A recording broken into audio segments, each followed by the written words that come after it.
Des manifestations contre le régime dans plusieurs villes, les forces de sécurité qui tirent pour disperser les protestataires, faisant un nombre indéterminé de victimes.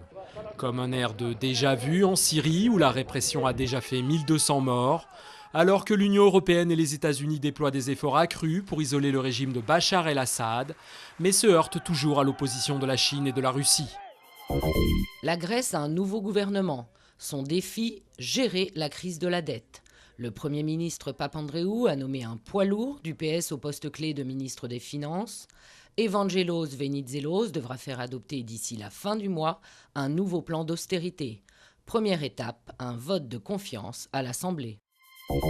7 enfants toujours hospitalisés à Lille. Ce n'est pas la même souche qu'en Allemagne, affirme le ministre de la Santé Xavier Bertrand, même si la viande provient en partie de ce pays où la bactérie E. coli a fait 38 morts.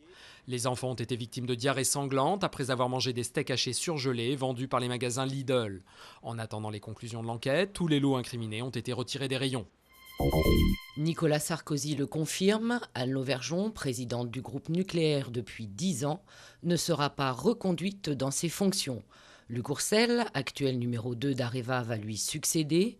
Le gouvernement a choisi la continuité, a fait valoir le président. Le PS dénonce un limogeage et la décision est critiquée jusque dans les rangs de l'UMP. C'est Ladies' Day à Ascot, temple du chic britannique. Accessoire obligatoire des élégantes, le chapeau. Entre tradition et extravagance, à plumes ou à fleurs, c'est à celle qui osera le couvre-chef le plus original autour de l'hippodrome. Le rendez-vous des amateurs de chevaux, mais aussi de la mode et des mondanités, fête cette année ses 3 siècles d'existence. La reine y vient chaque jour et n'est pas la moins passionnée.